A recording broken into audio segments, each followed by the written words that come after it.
بسم اللہ الرحمن الرحیم۔ السلام علیکہ یا صاحب العصر والزمان۔ نمبر 7 کریمہ۔ سب سے پہلے تو یہ جان لینا چاہیے کہ معصومہ کا روزہ پوری تاریخ میں ضرورت مندوں اور غریبوں کے لیے پناہ گاہ رہا ہے، اور تمام لوگ نہ صرف شیعہ بلکہ سنی بھائی بھی خصوصی توجہ اور عقیدت رکھتے ہیں، آپ کی خدمت میں حاضر ہوتے ہیں اور آپ ان کی حاجت روائی کرتی رہتی ہیں۔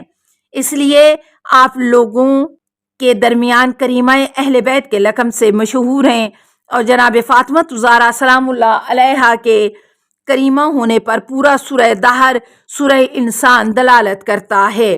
نمبر 8 شہرت خاص و عام۔ حضرت فاطمہ زہرا سلام اللہ علیہا کی ذات اقدس کسی بھی تعارف کی محتاج نہیں ہے، آپ کا چرچا زبان زد عام اور خاص ہے۔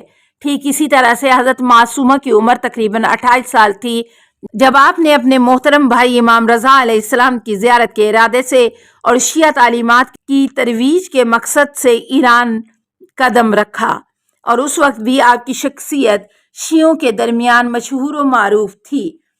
قم کے شیعہ حتیٰ کہ ابن خزرج عشری بھی اس دور کی مشہور شخصیات میں سے ایک تھے، جو امام موسیٰ بن جعفر علیہ السلام کی بیٹی کو ان نام سے جانتے تھے، کیونکہ محترم خاتون دونوں زمانوں میں ہی جب آپ مدینہ میں رہتی تھیں اور جب آپ نے ایران کی سرزمین پر قدم رکھا تو لوگوں کے درمیان مشہور تھیں۔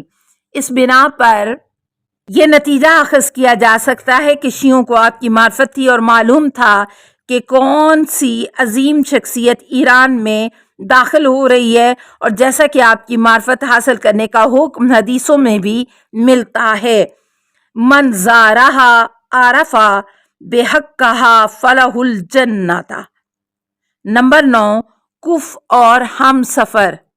کف اور ہم سر، یہ نقطہ نہایت اہمیت کا حامل ہے کہ حضرت زہرا سلام اللہ علیہا کا عام انسانوں میں سے کوئی بھی کف اور ہم سر نہیں تھا، لہٰذا فقط امام معصوم حضرت امیر المومنین علیہ السلام ہی آپ کا ہم سر و کف قرار پائے۔ معصومہ سلام اللہ علیہا کا بھی اپنے محترم والدہ کی طرح غیر معصوموں میں کوئی کف نہیں تھا۔ نمبر 10 ثواب زیارت قبر مطہر۔ علمی اور عملی کمالات کے لحاظ سے جناب معصومہ کی شخصیت منفرد نظر آتی ہے، اور اگرچہ آپ کا مزار مقدس ظاہر ہے اور حضرت زہرا سلام اللہ علیہا کی قبر مبارک کی طرح پوشیدہ نہیں ہے، بلکہ اس مکاشفے کے مطابق جو کہ بعض علماء اور اولیاء خدا پر ہوا ہے، امام باقر یا امام صادق علیہ السلام نے فرمایا ہے کہ جو شخص حضرت معصومہ سلام اللہ علیہا کے مزار کی زیارت کرے گا وہ وہی ثواب حاصل کرے گا جو حضرت زہرا سلام اللہ علیہا کی قبر کی زیارت کرنے والا ہے۔ علیکہ بکریمت اہل البیت۔ بی بی معصومہ قم سلام اللہ علیہا کی زیارت کا ثواب۔ تحریر سید اسد عباس نقوی۔ نمبر 1 حدثنا ابی و محمد بن موسیٰ بن المتوکل رضی اللہ عنہ قال حدثنا علی ابن ابراہیم بن ہاشم عن ابیہ عن سعد ابن سعد قال سألت ابو الحسن الرضا علیہ السلام عن زیارت فاطمہ بنت موسیٰ بن جعفر علیہما السلام فقال من زارہا فلہ الجنۃ۔ سعد بن سعد العشری القمی رضی نے امام علی رضا علیہ السلام سے فاطمہ بنت موسیٰ کاظم سلام اللہ علیہا کی زیارت کے بارے میں سوال کیا۔ امام علی رضا علیہ السلام نے فرمایا جس نے بھی ان کی زیارت کی اس کے لیے جنت ہے۔ عیون الاخبار جیم 2 باب 67۔ نمبر 1 حدیث کی سند صحیح ہے۔ نمبر 2 رویہ بسند معتبر عن سعد بن سعد عن ابی الحسن الرضا علیہ السلام قال سألتہ عن زیارت فاطمہ بنت الامام موسیٰ بن جعفر علیہ السلام فقال من زارہا وجبت لہ الجنۃ۔ بسند معتبر امام علی رضا علیہ السلام سے فاطمہ بنت موسیٰ کاظم علیہ السلام کی زیارت کے متعلق پوچھا گیا تو فرمایا جو ان کی زیارت کرے گا اسے جنت یقیناً نصیب ہوگی، اس کے لیے جنت واجب ہے۔ زاد المعاد جلد 1 صفحہ 546۔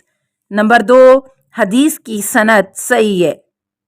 نمبر 3، حدثانی ابی واخی والجماعت الاحمد بن ادریس وغیرہ ان الامرکی بن علی البوفکی امن ذکر عن ابن الرضا علیہ السلام قال من زارا قبر امتی بکم فلہ الجنت۔ امام محمد تقی علیہ السلام نے فرمایا جس نے میری پھوپھی کی قوم میں زیارت کی اس کے لیے جنت واجب ہے۔ کامل الزیارات باب الفضل زیارت فاطمہ بنت موسیٰ سلام اللہ علیہا۔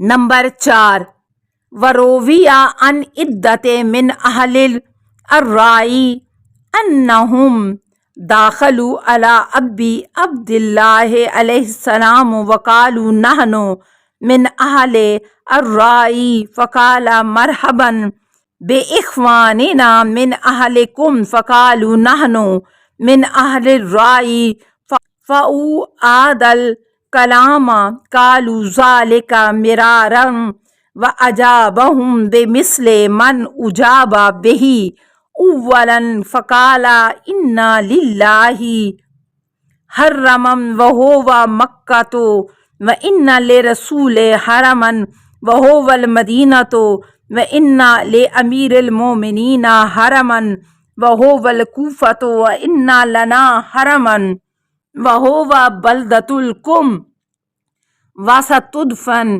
فیہا امرأۃ من اولادی تسمى فاطمة فمن زارها وجبت له الجنة قال الراوی وكان هذا الكلام منه قبل ان یولد القاسم علیہ السلام۔ رے کے لوگوں میں سے ایک گروہ نے حضرت صادق علیہ السلام کی خدمت میں حاضر ہوئے اور کہنے لگے کہ ہم رے کے رہنے والے ہیں۔ حضرت امام جعفر صادق علیہ السلام نے فرمایا مرحبا ہمارے بھائی اہل قم کے لیے۔ انہوں نے عرض کیا کہ ہم رے کے رہنے والے ہیں۔ دوسری دفعہ پھر انہوں نے وہی جواب فرمایا۔ اس جماعت نے کئی دفعہ یہ بات کی اور وہی جواب سنا۔ امام جعفر صادق علیہ السلام نے فرمایا خدا کا ایک حرم ہے اور وہ مکہ میں ہے، اور رسول خدا صلی اللہ علیہ وسلم کا حرم مدینہ میں ہے، امیر المومنین علیہ السلام کا حرم کوفہ میں ہے، اور ہم اہل بیت علیہ السلام کا حرم شہر قم ہے۔ اب کے بعد وہاں میری اولاد میں سے ایک خاتون دفن ہوگی جس کا نام فاطمہ سلام اللہ علیہا ہوگا۔ جو شخص اس کی زیارت کرے گا جنت اس کے لیے واجب ہے۔ راوی کہتا ہے کہ جب امام علیہ السلام نے یہ ارشاد فرمایا ابھی تک حضرت امام موسیٰ کاظم علیہ السلام پیدا نہیں ہوئے تھے، اور فرمایا کہ ان کی زیارت کا صلہ اور اجر جنت ہے۔ السلام علیکہ یا صاحب العصر والزمان، الامان الامان الامان من فتن الزمان۔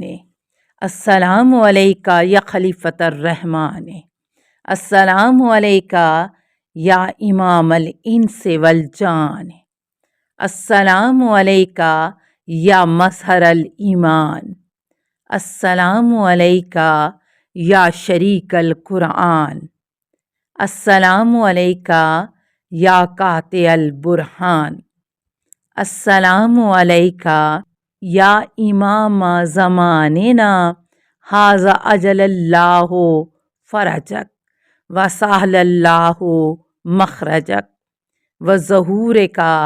السلام علیکہ ورحمۃ اللہ۔ اللہم صلی علی محمد و آل محمد۔